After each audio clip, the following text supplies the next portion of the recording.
България и прекъсване за най-ден. По това, което виждам на компютъра пред мен, боксът все още не е започнал. Има някакво забавяне на начин на Сердо Кулев. Имаше забавяне и на доста гимнастика, абсолютно нормално това. Но чакаме този бой.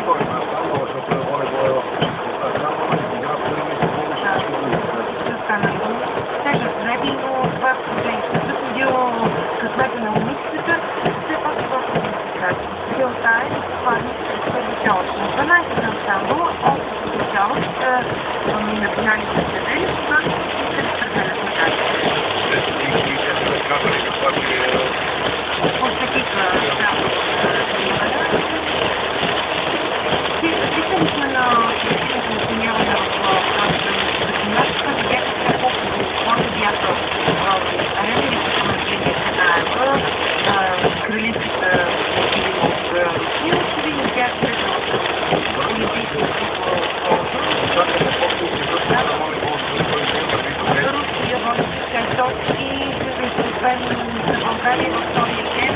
За първата част ден е това на предалната ползи на борта на диагонал, капитана на Владимир Николов.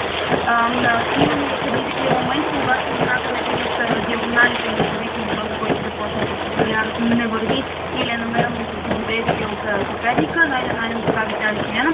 Силният сервис сега обаче на руснаците ни изиграва лоша шега и по този начин вече губим от 2 на 7, защото наистина най-голямото оръжие на руснаците от време разбира се и националният удар и така вече с Владимир Николов на полето. България губа Русия с Моен Гейман с 2 на 7, отново на себе Александър Грозов и по този начин на втора лекция отново в него се изпълнява националния удар. Топката се върна в полето на руснаците и в работа. Било първото което на България да е Направо ни отива в този момент, после нали българите това ще прекъсваме ни да идеално, защото изглежда тотално от това, но следващия период, който ще споменат този ден, става много труден, колко ти разбира се, не 3, 8 на 9, и още няма абсолютно информация за начало на матча на матча на Тернопол. От Украйна. Помня, че украинците за нас най-голямо съжаление е най-титулуваната школа в аматьорския бокс за момента. С оглед медалите, които спечелихме на последния шампионат на планетата. Но Тервел Кулев знае, че той е в Лондон и ще направи всичко възможно. Ние видяхме вече мъжкарството в боксьори, дори това, което направиха до тук е повече от отлично. Имам предвид периода, в който бе спаднал няколко години аматьорският ни бокс и сега отново изживява един резултат. Самия факт, че 3 наши боксьори, които спечелят олимпийски злати, се представиха достойно. Тервел Кулев със сигурен медал, дори да загуби това вече бронзов медалист се разпява. Припомням ви, че до момента Петър Койчев завърши 9 на 10 км, 9-то място за Петър. Приятната изненада е Силвия Митева, която завърши на 4-та позиция в квалификациите в индивидуалната надпревара, играчите доста на гимнастика. Силвия Митева може би е приблизила в сметките за медалите, защото когато се завършат, може да се повърши средните. Играта е спомена на волейбол, повече от неприятно се развива история гейм, 9 на 2 вече за Русия и отново сервис. Сервис за Русия. Да, точно така, сме си позицията, не върви вече на 2 на 10. Възстановихме истинския телевизор 10 на 2, лошо, но през 10 на 2, нали, аз какво играеш, ще не играеш този ден. Играе, но Матина пределно мобилизирана и показва играта, която България показа срещу Германия в финала. Всичко е виза на руснаците, нашите така играхме ние срещу Германия. Тук вече мога да ти кажа моята прогноза по-смело, че според мен нашия шанс да пием за тези място най-вероятно Италия. Там трябва да се Италия вече била в Лондон, така че е логично.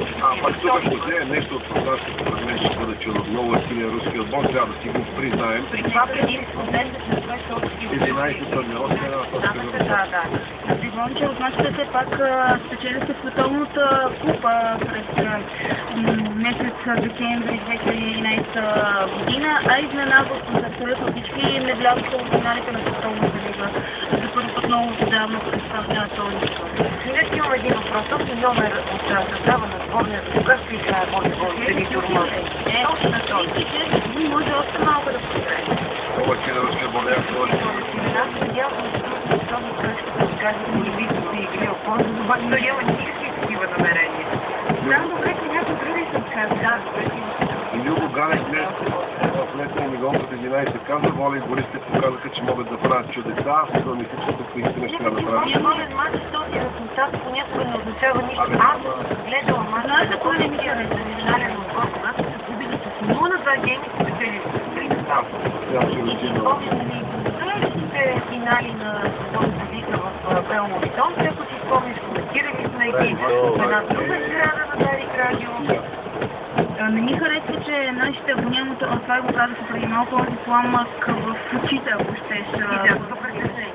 Не би казал притеснение, концентрирани, но в такива моменти Прекрасно го казаха, България не е отбележена. трябва по някой път да дадеш повече на психология, което трябва да е положително, да го запазиш. Точно това се опитва в момента да направи центърът ни Николай Николов, който прекъсна тази серия на руснаците от 2 на 5 до 2 на 11. Сега влезе вече като резерва по същата. Валентин Братов изпълнява.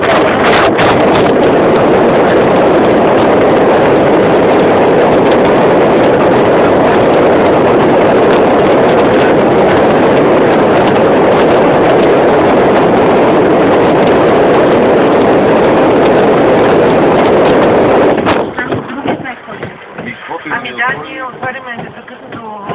Не тази други. Ще чакаме, няма. Просто няма в момента ни шеринга е празен. От това, което Ама не. ще видим. За сега... Добре, точка за България през това време ще... Аз ще хората с боксите волейбол. България с 4, а пък с 12 точки са руснаците в този полуфинал на Олимпийските игри, както в самото начало казахме. 0 на 8 е съотношението България с 0, руснаците с 8 победи в този сблъсък на Олимпийски игри.